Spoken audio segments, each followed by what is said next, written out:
बिस्मिल्लाहिर्रहमानिर्रहीम अस्सलाम वालेकुम। Welcome back to my YouTube channel. उम्मीद है आप सब लोग खैरियत से होंगे। आप सब लोगों की दुआओं के साथ मैं भी खैरियत से हूँ।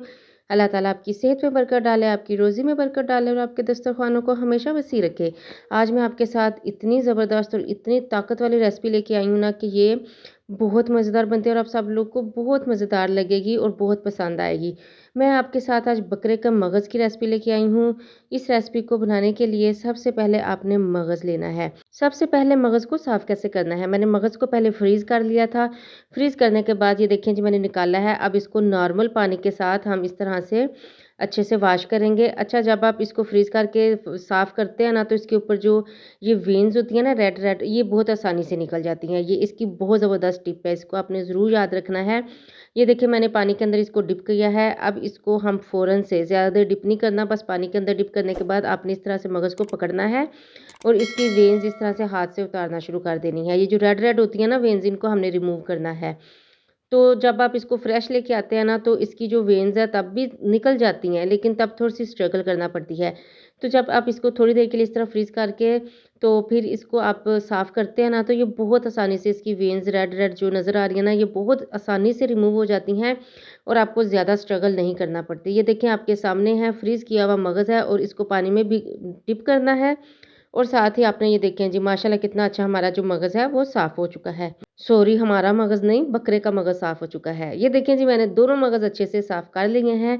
अभी आपने इसको बनाना कैसे है, आपने एक पैन लेना है, उसके अंदर आपने 3 से 4 टेबलस्पून ऑयल डालना है। फिर इसके अंदर आपने ये देखें मैंने थोड़ा-सा प्याज़ बारीक चॉप किया हुआ डाला है। आपने ज़्यादा प्याज़ नहीं डालना, आपके सामने मैंने बिल्कुल थोड़ा-सा प्याज़ ऐड किया है सिर्फ़ तड़का लगाने के लिए।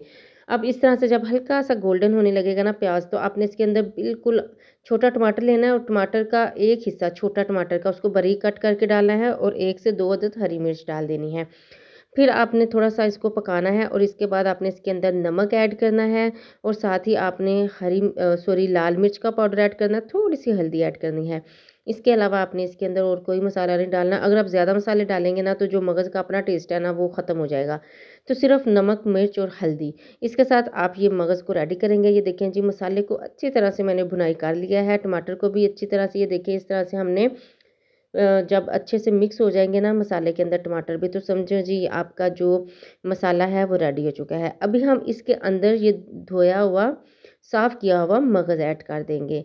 ये इतना हेल्दी और इतना मज़ेदार लगता है ना, तो इसको आप ज़रूर बनाया करें और ये दिमाग के लिए इतना अच्छा होता है ना कि आप बस सोच भी नहीं सकते। और ख़ुसूसन बच्चे इसको नहीं शौक़ से खाते, लेकिन आप बच्चों को अगर बताएँगे नहीं ना कि ये मगज़ नहीं है, ये अंडा है, तो बच्चे फिर तो आराम से खा लेंगे, क्योंकि इसका जो टेस्ट है ना वो एग की तरह होता है। लेकिन इसकी जो ताकत है ना वो एग से कहीं गुना ज़्यादा होती है। और रमज़ान में सहरी के टाइम पे आप इसको ज़रूर बना के इसके साथ सहरी कीजिएगा।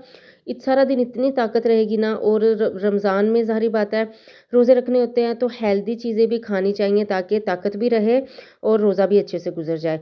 रेसिपी अच्छी लगी हो तो चैनल को सब्सक्राइब कर दीजिएगा, लाइक कर दीजिएगा, प्यारा सा कमेंट कर दीजिएगा और मुझे ज़रूर बताइएगा कि कौन-कौन मगज़ को खाना पसंद करता है। शौहर के मगज़ को नहीं, बकरे के मगज़ को।